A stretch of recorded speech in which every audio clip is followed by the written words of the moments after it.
Hello, friendos and bendos, it's me, Z, and today I'm doing something a little different. I'm making a theory video because I think I might know what the DCU Lantern show might be about. Now, you might be wondering, Z, how could you know? I mean, we barely have any information, but the information that we do have so far makes me believe that I could make a pretty educated guess. Now, of course, this is just a theory, this is just speculation. I'm not saying that what I'm about to say is 100% fact, but like, from what I'm hearing so far, from the very little information that we've gotten so far, again, very little, but from what we've gotten so far, and what we know about the rest of the DCU so far, I think I might know what the plot of the Lantern show might be about. Now, let me explain.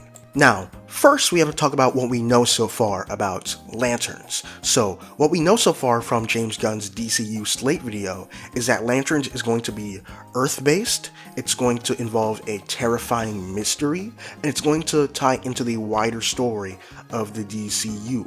Other sources are reporting that the mystery will also specifically be about a murder in the American heartland, and I think that's very telling. Now, another thing that's very telling is a recent casting. It might not be an obvious casting to think about, but it's actually about Garrett Dillahunt's character. Now, Garrett Dillahunt is playing a character who's not a named character in the comics, but that's not what I'm going off of. What I'm going off of is the description given of Garrett Dillahunt's character. He might not be a comics character, but the description is very telling as well, because it says that the character is conspiracy-minded. Now, what does this mean for the theory? Well, I think that this is all pointing towards the Manhunters, and the DC event Millennium is going to be adapted. Now, for those of you who don't know, the Manhunters were an organization created by the Guardians of the Universe, the Guardians of the Universe being the aliens who made the Green Lantern Corps.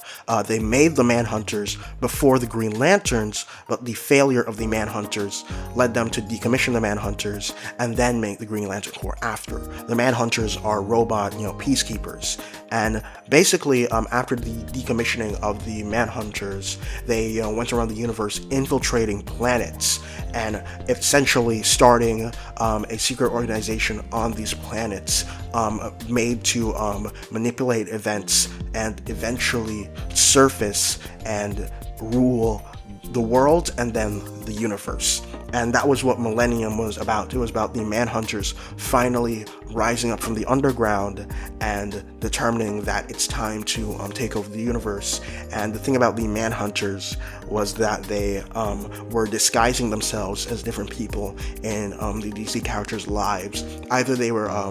Either the characters themselves were brainwashed, or the characters were replaced by Manhunters. And essentially, all that led to the big event of Millennium, where a bunch of characters, they learned that their friends that they'd known for a little while were replaced, and they saved their friends, and they stopped the Manhunters from taking over the universe, and blah blah blah. And I think that this is going to be what the Lantern show is going to take inspiration from, because the Manhunters also report to this Grand Manhunter guy. Well, he's a robot, so he's not really a guy, it's a robot, but the Manhunters report to this Grand Manhunter, who sends them, on their, different assignments and missions and stuff. And some of the Manhunters, since, no man skips the Manhunters, they also perform assassinations and stuff.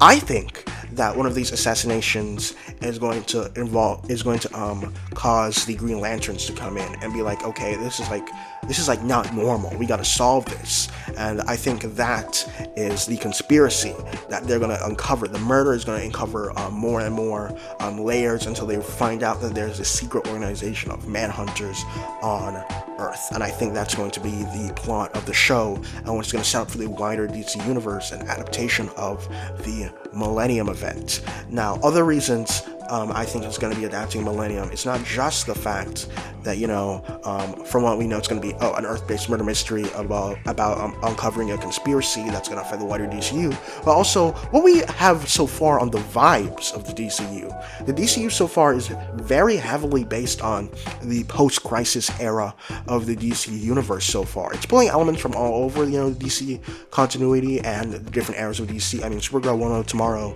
is based on a very recent book, but from what we've seen so far, heavy inspiration is being taken from Post-Crisis. First of all, the logo of the DC Studios is based on the Post-Crisis logo, the logo that DC had from a little before Post-Crisis to up until almost the very end of Post-Crisis. That's the logo of the DC Studios, and it's probably because that's the era that James Gunn grew up with. That makes sense. I mean, I would do the same thing. If I was doing it, I would make it the page flip logo that DC had for a while. That's what I would do. But it's not just a logo though. It's also the fact that James Gunn already has taken a lot of inspiration from Post-Crisis in things that he has done for the DCU so far. His Suicide Squad run was very heavily based on John Ostrander's run, which is also very good, by the way. You should definitely read it. But it was very heavily based on that. Their first mission in the comic was to go to Jotunheim, and the character of John Economos pretty much only exists in John Ostrander's Suicide Squad book. Along with this, we also have what we know about Maxwell Lord in the DCU right now. Apparently Sean Gunn, his brother, is playing Maxwell Lord, and we also see Lord tech suits being worn by the other superheroes in the Superman movie. We saw that in the leaked press. Not leaked press stuff, the pictures taken of the set photos, there we go, along with the stuff in the trailer as well. I think that is also pointing towards some sort of adaptation of Justice League International, which was also the Justice League of the early post-crisis era. I think both of those also put lots of evidence in the pile of this might be an adaptation of post-crisis DC mostly, and Millennium again was a post-crisis event. Now, there's also a point that I want to make that could either do or damn this point, which is the fact that Millennium as an event overall is not very fondly looked upon. It's mostly seen as either mid to downright bad Millennium, which I think can either be a plus or a minus on this theory, because either A, why would you adapt this storyline if it's notoriously, not very good? But also there's the fact that James Gunn loves to take, underrated storylines and just twist them on their head to make them good, you know what I mean? And I think that could also work for this. So that's my evidence, the fact that what we know so far about Lanterns points it to maybe involving the Manhunters already, because it's about a conspiracy. There's also the fact that DC is taking heavy inspiration from Post-Crisis right now in the DCU, and Millennium is a Post-Crisis event. And finally, Millennium, it would be very easy to have it be another one of those things where James Gunn takes something unpopular and makes it popular. But those are just my thoughts, friendos and bendos. What are yours? What are your thoughts on this theory? I'd love to know, and I'll see you next time. This was, I don't want to say a filler video, but I'm thinking of making other videos about more discussions. I'm not really a theory person, but this theory is just clawing at my brain, so I really want to get this out. But yeah, that's just my opinion, and I'll see you guys next time. Bye.